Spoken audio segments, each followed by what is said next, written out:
Tech scroll Tamil நேயர்களுக்கு வணக்கம். Subscriber நிறைய பேர் கமெண்ட் பண்ணியிருந்தீங்க, ப்ரோ எனக்கு டோப்ட்ரோட பவர் ப்ரொஜெக்டரை அன்பாக்ஸ் அண்ட் ரிவ்யூ பண்ணி சொல்லுங்க அப்படின்னு சொல்லிட்டு. உங்களுக்கான வீடியோ தான் அது. 12,000 ரூபாய் பட்ஜெட்டில் ஃபயர் டிவி ஸ்டிக் இல்லாமல் சூப்பரான பிக்சர் குவாலிட்டி பிரைட்னஸோட எனக்கு ஒரு ப்ரொஜெக்டர் சொல்லுங்க. நீங்கள் உங்களுக்கு கண்டிப்பாக இந்த ப்ரொஜெக்ட் சூட்டபிளாக இருக்கும். டிஸ்கிரிப்ஷனில் வந்து லிங்க் கொடுக்குறேன், அது மூலமே பர்ச்சேஸ் பண்ணிக்கோங்க. ஏதாவது சந்தேகம் இருந்துச்சுன்னா கமெண்ட்ஸ் லீவ் பண்ணுங்க. எஃபர்ட் பண்ணி மேக் பண்ணதுக்கு இந்த வீடியோக்கு வந்து ஒரு லைக் தட்டி விடுங்க. சப்ஸ்கிரைப் பண்ணாமல் பார்த்தீங்கன்னா சப்ஸ்கிரைப் பண்ணிடுங்க. ஆல்ரெடி சப்ஸ்கிரைப் பண்ண நண்பர்கள் எல்லாருக்குமே ரொம்ப ரொம்ப நன்றி. வாங்க வீடியோக்குள்ள போகலாம். நம்ம எந்த இடத்துல ப்ரொஜெக்டர் வச்சாலும் இந்த ஸ்க்ரீனில் வந்து நம்ம அட்ஜஸ்ட் பண்ணுறதுக்கு ப்ரொஜெக்டரை வந்து ஹைட் ஏற்றுறதுக்கு அவங்களே ரொட்டேட்டபிள் 360 டிகிரிக்கு இங்கே பாருங்க 360 டிகிரிக்கு நம்மளால் ரொட்டேட் பண்ண முடியும். பிக்சர் குவாலிட்டி நீங்களே வந்து சொல்லுங்கள், கமெண்ட் பண்ணுங்கள் எப்படி உங்களுக்கு விஷுவல் இருக்குன்னு சொல்லிட்டு. எனக்கு பார்க்குறதுக்கு வேறு லெவலுங்க.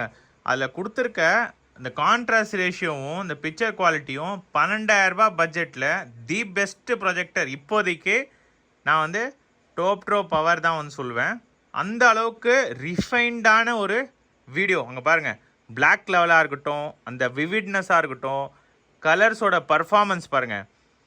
ஸோ ரெட்டு, ப்ளூ, க்ரீன் எல்லாமே ரொம்ப பேலன்ஸ்டாக இருக்குது. எந்த இடத்துலையும் எனக்கு வந்து ரொம்ப ஓவர் ஹைப்டாகவும் இல்லை ரொம்ப டவுனாகவும் தெரியல. ஸோ பிக்சல்ஸ்லாம் வந்து கலர்ஸை வந்து நல்லா ரீப்ரொடியூஸ் பண்ணுது. கலர் கேமெட்டோட பர்ஃபார்மன்ஸ் சூப்பராக இருக்குது இந்த ப்ரொஜெக்டரில். லோ பட்ஜெட் ப்ரைஸ் செக்மெண்ட்டில் இந்த அளவுக்கு பிக்சர் குவாலிட்டி நான் எதிர்பார்க்கல. இது எனக்கே ஒரு சர்ப்ரைஸ் தான். அங்கே பாருங்கள்,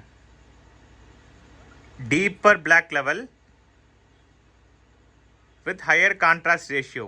இந்த ப்ரொஜெக்டரோட ஸ்பெசிஃபிகேஷன் 14,000 லூமன்ஸோட கம்பைன் ஆகி ரொம்ப சூப்பரான ஒரு பிக்சர் குவாலிட்டி வந்து உங்களுக்கு இருக்குது. நான் ஸ்லோவாக காமிக்கிறேன், எல்லா கலர்ஸ்லேயும் வந்து எப்படி இருக்குது, எப்படி பர்ஃபார்ம் பண்ணுது அப்படின்னு சொல்லிட்டு நீங்களே பாருங்கள். எனக்கு வந்து சுத்தமாக ஸ்க்ரீனுக்கும் அந்த இதுக்கும் என்னமோ ஒரு பெரிய டிவியில் வந்து கிட்ட பார்க்குற மாதிரி தான் இருக்குது. ப்ரொஜெக்டரில் வந்து ஒயிட்டு கொஞ்சம் கலர்ந்து வருங்க. இந்த பிளாக்காகவே தெரியாது. அது ஒரு பெரிய சாபக்கேடு. அதனால தான் டிவி நம்ம போயிடுவோம். ரொம்ப பயங்கரமாக வந்து க்ளாஸியான ஒரு அவுட்புட் வேணும் அப்படின்றவங்க டிவி போகிறதுக்கு ரீசனே அதுதான்.